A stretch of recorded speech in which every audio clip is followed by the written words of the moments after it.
എന്തായമേ? എന്താവാൻ ആയതൊക്കെ തന്നെ ആയത്. സഹായിക്കണം. ഓ നിങ്ങൾ വലിയ ചർച്ചയിലല്ല, ചർച്ച കഴിഞ്ഞിട്ട് വന്നാൽ മതി. അയ്യോ ചർച്ചയൊന്നും തീരുമില്ല, അതിങ്ങനെ നീണ്ടു പോവും. എന്നാ പിന്നെ നീണ്ടു പോട്ടെ, വരണ്ടേ ഇങ്ങോട്ട്. എന്താകുമ്പോ ഒരുമാതിരി കുത്തി സംസാരിക്കണേ. ഞാനും കേശവും നേരത്തെ ചർച്ച ചെയ്തോണ്ടിരുന്ന കാര്യം മൊത്തം കേൾക്കാൻ പറ്റാത്തതിന്റെ ദേഷ്യമാണല്ലേ. ഇത്തവണ ഈ പഴയ ടീംസിന്റെ കുഴപ്പം ചെറുതെന്തെങ്കിലും കേട്ടാൽ മതി, അത് മനസ്സിൽ കൊണ്ടു നടക്കും. നീലുവിനല്ലേ? നീലുവിന് എന്ത് പറഞ്ഞാൽ അതെല്ലാം കേൾക്കണം, അല്ലെങ്കിൽ എന്തോ പോലെയാണ്. അപ്പൊ അച്ഛനാണ് ഈ പ്രശ്നം ഏറ്റവും കൂടുതൽ. ഇതൊക്കെ ഒന്ന് മതിയാക്കി കൂടെ? നമ്മള് കാലത്തിനൊത്ത് സഞ്ചരിക്കണം. അതേടെ നിർത്ത്. നമ്മൾ എന്ത് പറഞ്ഞാലും അത് പഴഞ്ചൻ അഭിപ്രായം. എടാ നീയൊക്കെ ഈ അടുത്തല്ലേ ഇതൊക്കെ പറഞ്ഞു തുടങ്ങിയത്? മെനയാന്ന് അമ്മ എനിക്ക് തൃശ്ശൂരിലോട്ടില്ലേ പിന്നെയും അത് ട്രാൻസ്ഫർ വന്നിരിക്കണ്. ഞാൻ പോയാലാ? എടാ അത് ഇതേപോലെ വന്നിട്ട് നീ എന്നെ കൊണ്ടല്ലേ അത് വേണ്ടെന്ന് ഒപ്പിച്ചത്. ചേട്ടന്റെ ഓഫീസിന്റെ കാര്യമൊക്കെ അമ്മയെടുത്ത് ചോദിക്കണ ചേട്ടൻ ഒറ്റയ്ക്ക് ഡീൽ ചെയ്തുകൂടി ഇതൊക്കെ? പിന്നെ നിനക്ക് 10-29 വയസ്സായില്ലേ? അല്ല അതും ശരിയാണ്.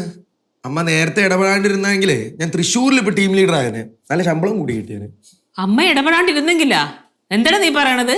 നീ എന്തിനാ പിള്ളേരെ കാര്യത്തിൽ ഇടപെടണത്? ഒന്നും മിണ്ടായി അച്ഛാ. അല്ല അമ്മ അല്ലെങ്കിൽ ഓഫീസിലെ മാനേജർ അല്ലേ, എന്റെ ട്രാൻസ്ഫർ തടയണേന് വരെ ഞാൻ എന്തുവാ ചെയ്യേണ്ടത് അമ്മ പറഞ്ഞു തന്നാ മതിയായിരുന്നു. ഞാൻ അതുപോലെ ചെയ്ത് തന്നെ അല്ലേ. ബെസ്റ്റ്. മോനടുത്ത് നോട്ടെന്ന് വിചാരിച്ചാണ് അമ്മ അത് ബ്ലോക്ക് ചെയ്തത്.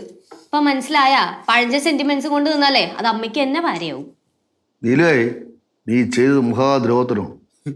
ബാലു പോയേ നിങ്ങൾ എന്തെങ്കിലും കാര്യം അത് പോയി ചെയ്യാൻ നോക്ക്. അല്ലെങ്കിൽ ആ കടയിൽ പോയി ഇച്ചിരി മുളക് പൊടിയും വെളുത്തുള്ളിയും ഇഞ്ചിയും വെളിച്ചെണ്ണയൊക്കെ മേടിച്ചിട്ടുണ്ടോ?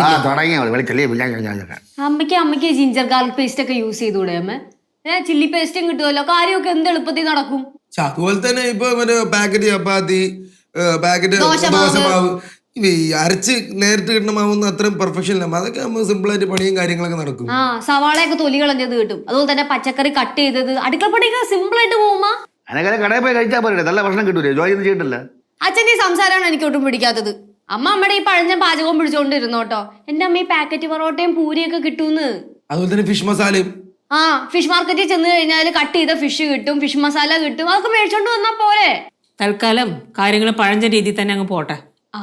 ഇതാണ് അമ്മയുടെ രീതികളോട്ട് മാറ്റൂല. എന്നാ ബാക്കിയുള്ളവർ എന്തെങ്കിലും പറഞ്ഞാൽ അതും അംഗീകരിക്കൂല. നമ്മൾ പറയണല്ലോ മനസ്സിലാവണ്ടേ മണ്ടി. ഞാൻ പോണേ, ഞാനും വരാം.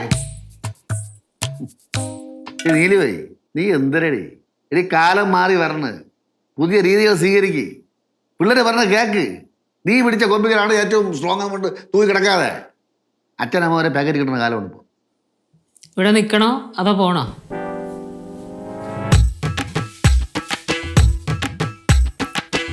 അയ്യോ അമ്മ വിളിച്ചിട്ടുണ്ടല്ലോ.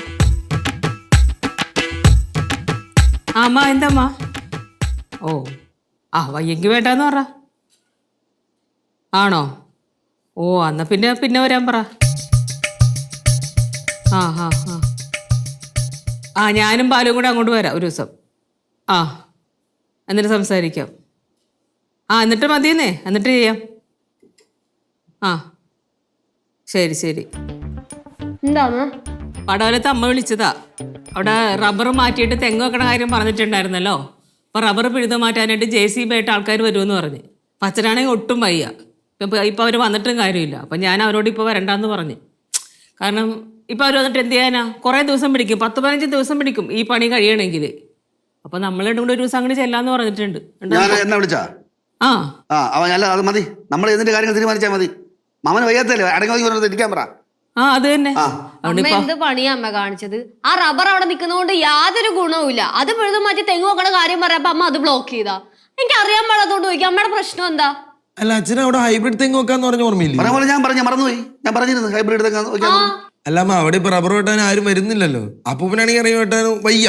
അല്ല അത് വെട്ടിയിട്ടും കാര്യമില്ല, പാലൊന്നും കിട്ടൂല. അത് പൊട്ട റബ്ബർ മരമാണ്. അന്ന് അപ്പൂപ്പ പറഞ്ഞ ഓർമ്മയില്ലേ? അവിടെ തെങ്ങ് വെക്കാന്നെങ്കിൽ 2 കൊല്ലം കഴിയുമ്പോഴത്തേക്ക് കരിക്കെങ്കിലും കുടിക്കായിരുന്നു. അതെ, തേങ്ങ വെച്ച് പൈസയും കിട്ടിയേനെ. തെങ്ങ് വെച്ചാൽ മതിയായിരുന്നു. ഇനി എല്ലാം തൊലച്ചു കളഞ്ഞില്ലേ? അച്ഛന് വയ്യാണ്ടിരിക്കുകയാണെന്നേ, അതുകൊണ്ടാണ് ഇപ്പൊ അതൊന്നും ചെയ്യണ്ടെന്ന് പറഞ്ഞത്. ഇതിപ്പോ വയ്യാന്ന് പറഞ്ഞാലും ഈ റബ്ബർ മാന്തണതും തെങ്ങിന് കുഴിയെടുക്കണൊക്കെ JCB അല്ലേ, അപ്പൂപ്പനല്ലേ ഇറങ്ങി പണിയെടുക്കണേ അല്ലേ? അത് തന്നെ. അപ്പൂപ്പന് ജസ്റ്റ് കാര്യങ്ങളൊക്കെ ഒന്ന് നോക്കി നടത്തിയാ പോരെ? അതങ്ങനെ വീട്ടിൽ ഇരിപ്പറക്കില്ലേ? ആരെ വിശ്വാസമില്ല. ഉണ്ടായിരിക്കും. അതെ, ഒരു കാര്യം ചോദിക്കട്ടെ, ഇനിയിപ്പോ നിങ്ങൾ രണ്ടുപേരും അവിടെ പോയിട്ട് എന്താ പരിപാടി? വാഴ വയ്ക്കാം. വാഴയാ? ഈ കൃഷി എന്ന് പറയുമ്പോ ഈ വാഴ മാത്രമുള്ള എന്റെ ആ സ്ഥലത്ത് വല്ല റംബൂട്ടാനും വെക്ക്. നല്ല കായും കിട്ടും, നല്ല കാശും കിട്ടും, കൂടുതൽ വളവും ഇടണ്ട. എളുപ്പപ്പണിയാണ്. സിദ്ധുവിന്റെ വീട്ടിൽ 2-3 റംബൂട്ടാനെ വരൂലേ, എന്തോരം കായ ഉണ്ടാവണേന്ന് അറിയാം അതിനകത്ത്. ശരി ശരി ശരിയാ.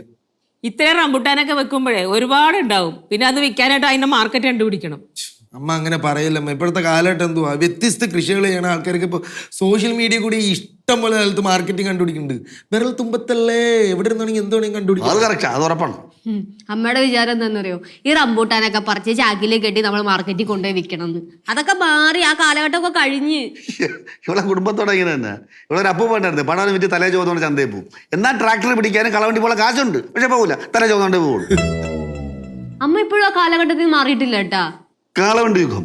എന്റെ പൊന്നോ.